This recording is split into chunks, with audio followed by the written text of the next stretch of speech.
everyone, welcome back to the ScrapbookPal YouTube channel, or hello if you're new here. This is Sarah here today, and I am playing with the Honeybee Stamps, Perfect Match Stamps, and then the Honeybee Stamps Lovely Layers playing cards. Absolutely gorgeous. I also pulled the Altenew Textured Hexagons 3D from my stash. These are also from ScrapbookPals. I went ahead and ran some black cardstock through my Sizzix with the Hexagon textured embossing folder. And then I'm running some white cardstock, I guess it's kind of like cream. And then I grabbed some shiny mirror black cardstock and some red as well. And then I did grab a little bit of yellow for some crowns, which you'll see all that here in a second. I'm just running everything through. Here, I'm cutting out the center of the card so that you'll be able to see another color underneath. I do love the fact that all of these are able to be layered and you can do different things with them. And what I did with this card, there are so many more options of things that you can do. It's absolutely insane.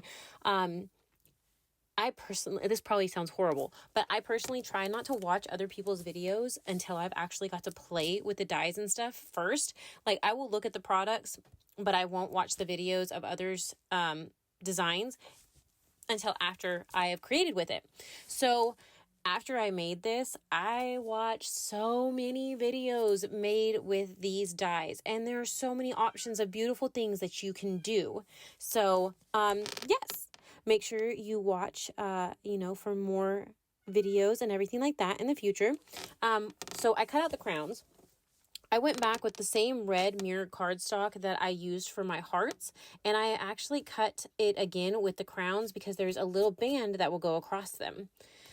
So here I am actually starting assembling 2 of the cards, and that's all I chose to do on this, the front of this card is do 2. And of course I'm using the K and the Q for the king and the queen.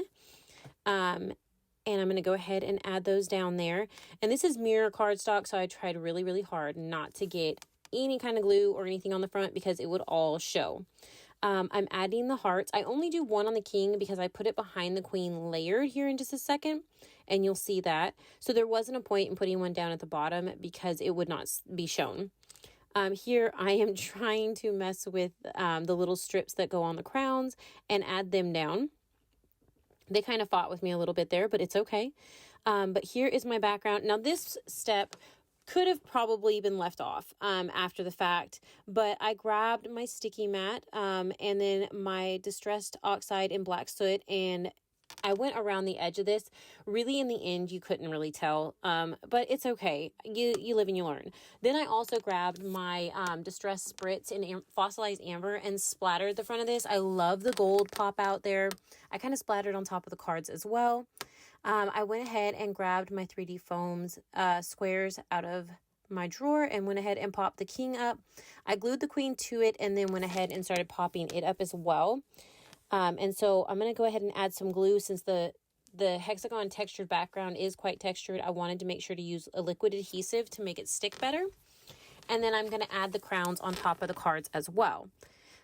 Here I'm going to go ahead and pull out the actual perfect match stamp set, and I'm going to stamp You're the Perfect Match. I usually do stamp some of my stamps twice, especially if I have never used them before. The first set wasn't really crisp and everything, so I went ahead and flipped it and did it again. So I kind of primed my stamps with the first one. There are dies that you can get to cut these out. I went ahead and I'm going to cut them out by hand here in just a second. I'm going to keep the first one, I'm going to keep that in like, I guess, a long rectangle. And then I'm going to fussy cut around Perfect Match so that it'll lay differently on the front of my card.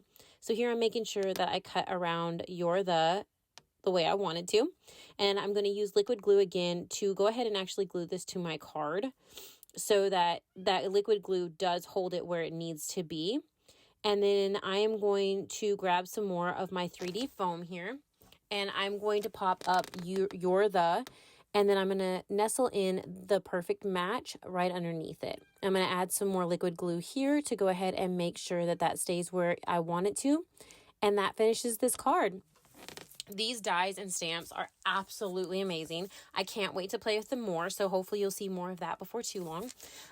But make sure to like and subscribe here on the ScrapbookPal YouTube channel so that you're notified when anybody else uploads anything, and so you can see all the creative juices that are flowing through the team and the beautiful things that are being created.